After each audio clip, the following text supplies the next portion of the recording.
चला मुलांनो, याआधी आपण संख्यांचे वर्ग कसे काढायचे हे पाहिलं होतं.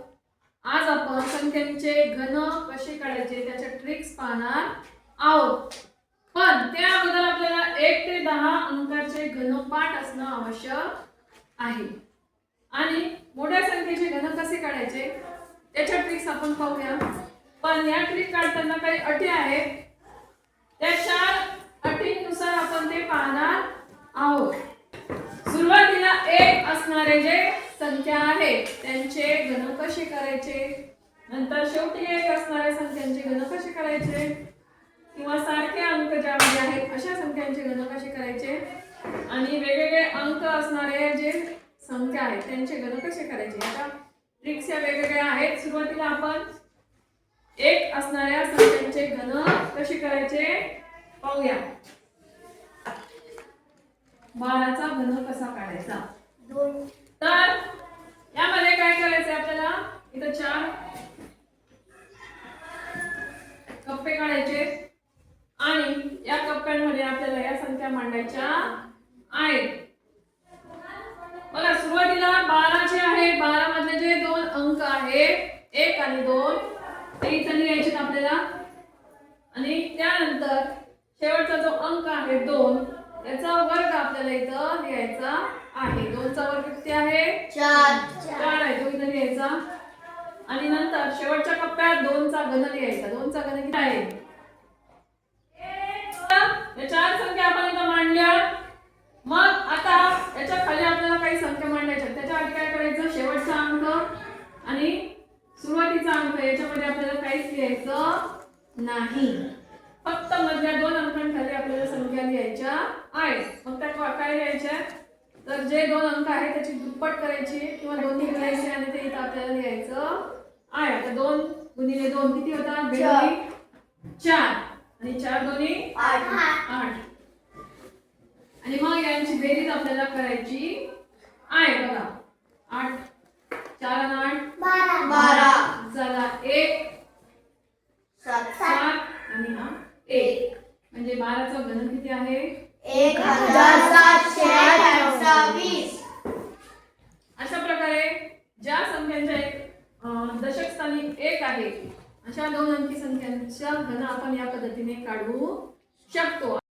त्यानंतर दुसरा जो प्रकार आहे, संख्यांच्या शेवटी जर 1 असेल किंवा 1 स्थानी 1 असेल तर अशा संख्यांचा घन कसा काढायचा. यामध्ये एक उदाहरण घेऊ आपण. 21 चा घन. बघा, या ठिकाणी सुद्धा आपल्याला 4 कप्पे करायचे आहेत. जसे आपण सुरुवातीला केले त्याच पद्धतीने करायचे आहेत. आणि मग आपण अगोदर काय केलं होतं, सुरुवातीला जो अंक जी संख्या असेल ती सुरुवातीला लिहिली होती. मग आता 1 शेवटी आहे म्हणून आपल्याला हे जे संख्या आहे 21 ते शेवटी लिहायचे आहे. बघा, इथं लिहू आपण 2 1 21. शेवटच्या कप्प्यापासून सुरुवात करायची आहे. आणि आता जे उरलेले कप्पे आहेत त्यामध्ये मग हा जो 2 आहे अगोदर वर्ग इथं लिहायचा आणि घन इथं लिहायचा आहे. बघा, 2 चा वर्ग किती आहे? 4 आणि घन 8 आहे. आणि मग आता पहिला आणि शेवटचा अंक खाली आपल्याला 0 द्यायचा किंवा काहीच लिहायचं नाहीये. आणि राहिलेल्या अंकांची दुप्पट करायची आहे जशी आपण पहिल्या वेळेस केली होती. 4 ची दुप्पट काय आहे? 8 आहे. आणि 2 ची दुप्पट किती आहे? 4 आहे. आणि मग त्यांची बेरीज करायची आहे. बघा, 1 आणि 0 1, 2 आणि 4 6, 4 आणि 8 सांगा 12. चला 1 8 आणि 9, म्हणजे 21 चा घन आलाय 9261. 51 घेऊ. 51 चा घन. अशीच आपल्याला 4 कप्पे बनवायचे जसे अगोदर बनवले आपण त्याच पद्धतीने. पण आता आपल्याला हे जे 51 संख्या आहे ती शेवटून घ्यायला सुरुवात करायची. इथे 51 लिहिले. आता राहिलेल्या कप्प्यांमध्ये हा जो अंक आहे 5 त्याचा वर्ग आणि धन लिहायचा आहे. बघा, 5 चा वर्ग किती आहे? 25 आहे. आणि 5 चा घन किती आहे? 125. आता आपण एक गट मांडलेले आहे. शेवटी उत्तर लिहिताना मात्र एकेका कप्प्यात एकच अंक येणार आहे. पण इथे गट लिहिलेले ना. आता आपल्याला पहिला अंक, पहिला गट आणि शेवटचा गट यांच्याकडे काय लिहायचंय? 0 लिहायचे आहेत. आणि मग राहिलेले जे 2 गट आहेत त्यांना आपल्याला 2 ने गुणायचं आहे. 25 दोन्ही 50 आणि 5 दोन्ही 10. आता याची बेरीज आपल्याला करायची आहे बघा आता इथं 1 आणि 0 1 आणि याची बेरीज एकत्र करायची 5 आणि 10 15 मग त्याच्याबद्दल एकच अंक लिहायचा 15चा 5 आणि आमचाला 1 25 आणि 50 यांची बेरीज किती होते 75 आणि 1 76 76चा 6 लिहायचा आणि 7 इथं लिहायचे म्हणजे आणि 125 आणि 7 किती होता 132 मग आणि त्याचे उत्तर आहे आपलं ते इथं मांडू आपण किती आले उत्तर 1,32,651 हा आहे 51 चा घन. चला आता तिसरा जो प्रकार आहे संख्येचा सारखे अंक ज्या संख्येमध्ये आहे अशा संख्यांचा घन कसा करायचा हे या ठिकाणी आपण पहिलं उदाहरण घेऊ 22 चा घन.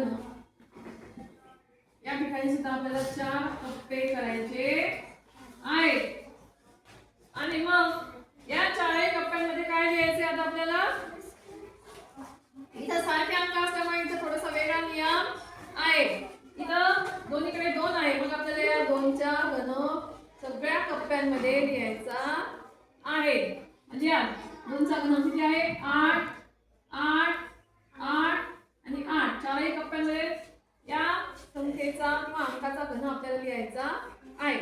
मग आता आपल्याला पहिल्याप्रमाणेच शेवटचे जे 2 अंक आहेत पहिला आणि शेवटचा तिच्या खाली 0 लिहायचे आहे आणि मग राहिलेले जे 2 अंक आहेत त्यांचे काय करायचे आपल्याला दुप्पट करायचे त्याला 2 ने गुणायचं आहे. मग 8 दोन्ही 16 8 दोन्ही 16 आता बेरीज करूया आपण 8 आणि 0 8 16 आणि 8 24 24 चे 4 चे 2 पुन्हा 8 आणि 16 24 आणि हे 2 26 26 चे 6 चाले 2 2 आणि 8 10 आपल्याला संख्या मिळालेली आहे 10,648 22 चा घन आलेला आहे 10,648. आता बेरीजचा घन कसा काढायचा आपण अगोदर जसं केलं त्याच पद्धतीने पुन्हा इथं करायचं आहे. मग इथे आपल्याला 3 चे घन आपल्याला लिहायचे आहेत बघा 3 चे घन 3 चा घन किती आहे 27 आहे. सगळीकडे आपण किती लिहिणार आहे 27 4 कप्प्यांमध्ये 27 लिहायचे आहेत आणि पहिला कप्पा आणि शेवटचा कप्पा इथे 0 किंवा काहीच लिहायचं नाही आणि मध्ये जे कप्पे आहेत त्या संख्यांची आपल्याला दुप्पट करायची आहे. आता 27 गुणिले 2 किती होता 54 होता 27 गुणिले 54. आता याची बेरीज करायची आहे. आता इथे 27 चे 27 न लिहिता आपण काय लिहिणार आहोत 7 लिहिणार आहोत एकच अंक घ्यायचा आहे आणि आता 2 आहे तो इकडे येईल आजच्यामध्ये. आता यांची बेरीज करा किती येते 81 येते आणि त्यामध्ये 2 मिळाल्यानंतर 83 चे किती लिहिणार आपण 3 चला 8 पुन्हा यांची बेरीज 81 81 आणि 8 89 मग इथं 9 लिहिणार आणि आजचे लिहिणार 8 आणि 27 आणि 8 35 होतं. आलेलं जे उत्तर आहे आपल्याला किती आहे ते 35,937 बघा 33 चा घन आलाय 35,937. आता आपला शेवटचा जो प्रकार आहे तो आपण पाहूया. आता शेवटचा जो प्रकार आहे की ज्या संख्येमध्ये वेगवेगळे अंक आहेत त्या ठिकाणी आपल्याला घन कसा करायचा आहे बघा ती पद्धत आपण पाहूया. पहिल्याप्रमाणेच आपण 4 कप्पे काढूया इथे.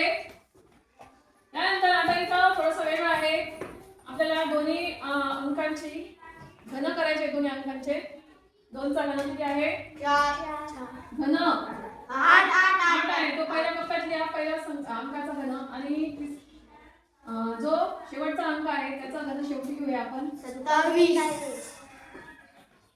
आहे. त्यानंतर 2 चा वर्ग आणि दुसरा जो अंक आहे त्याचा गुणाकार आपल्याला इथं लिहायचा 36. 2 चा वर्ग किती आहे वर्ग 4 आहे आणि 4 त्रिक 12 आणि आता 3 चा वर्ग किती आहे 9 आणि या 2 चा गुणाकार करायचा 9 त्रिक 27 आणि मग शेवटच्या 2 अंकांमध्ये आपल्याला 0 लिहायचा आहे.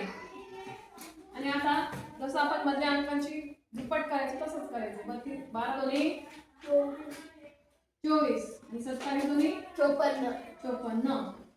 आता याची बेरीज करूया आपण 27 आणि 0 27 27 चे 7 4 2 27 आणि 54 81 81 आणि 2 83 83 चले 8 आता यांची बेरीज करा 36 12 आणि 24 36 36 36 आणि 8 44 44 चे 4 पुन्हा चले 4 आता ही 4 12 मग आलेलं उत्तर आहे ते आहे 12,437 अशा पद्धतीने आपल्याला या वेगवेगळ्या अंक असणाऱ्या संख्यांचा घन करायचा आहे. अजून एखादा उदाहरण पाहायचंय. अजून एखादा अंक घेऊया. सांगा 54 54चा घन पुन्हा 4 पट्टे. पहिल्या अंकाचा घन घ्यायचा आहे 5चा घन 125 दुसऱ्या अंकाचा घन शेवटी घ्यायचा किती आहे 64 आहे. त्यानंतर 5चा वर्ग आणि याच्याशी गुणाकार करायचा 5चा वर्ग 25 25 चो 100 100 4चा वर्ग 16 पाचे 80. त्यानंतर शेवटचा आणि पहिला अंक या ठिकाणी आपल्याला काय करायचंय 0. 260 200 आणि 80 ची दुप्पट 160 160. तर आता बेरीज 64 आणि 0 64 चे 4 चले 6 80 आणि 160 यांची बेरीज किती येते 240 आणि हे 6 246. मग शेवटचा अंक घ्यावा लागेल ते 6 चले 24 यांची बेरीज करा बघा 4 2 आणि 3 324 येते. मग आपल्याला शेवटचा अंक लिहायचा आहे 4. सुरुवातीचे अंक पुन्हा इकडे घ्यायचे पुढच्यामध्ये. आता करा बेरीज 2 आणि 5 7 3 आणि 2 5 आणि 1 चा 1. आता आलेलं उत्तर इथं लिहू आपण. इथे आले उत्तर ते तुम्हाला वाचायचं आहे 1,57,000